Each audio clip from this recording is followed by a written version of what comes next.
Hello అండి. Healthy and టేస్టీగా ఉండే రాగి లడ్డూలు ఎలా చేసుకోవాలో చూపిస్తాను. ఒక బాండీ పెట్టుకుని అందులో వేరుశనక్కాయ గుళ్ళు వేసుకుని డ్రై రోస్ట్ చేసుకోవాలి. దాంట్లోనే జీడిపప్పు, బాదం పప్పు కూడా వేసుకుని డ్రై రోస్ట్ చేసుకుని పక్కన పెట్టేసుకోవాలి.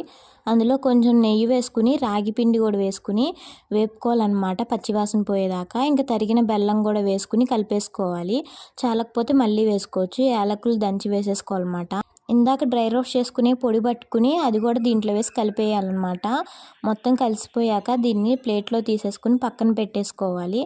తర్వాత 2 టేబుల్ స్పూన్ నెయ్యి వేసుకుని జీడిపప్పు, బాదం పప్పు సన్నగా తరుక్కుని అవి కూడా ఆ నేతిలో వేపుకుని ఆ పిండిలో కలిపేసుకోవాలన్నమాట. బెల్లం కాకపోయినా షుగర్ కూడా పొడి కట్టుకుని వేసుకోవచ్చు. ఇంకా ఇది పక్కన పెట్టుకుని చల్లారేదాకా ఉంచాలి. తర్వాత చల్లారిన తర్వాత కొంచెం కొంచెంగా నెయ్యి వేసుకుని ఇలా ఉండలు చుట్టుకుని పక్కన పెట్టేసుకోవడమే. అంతే, ఎంతో హెల్తీ అండ్ టేస్టీ రాగి లడ్డు రెడీ అయిపోయినాయి. ఇదిగోండి.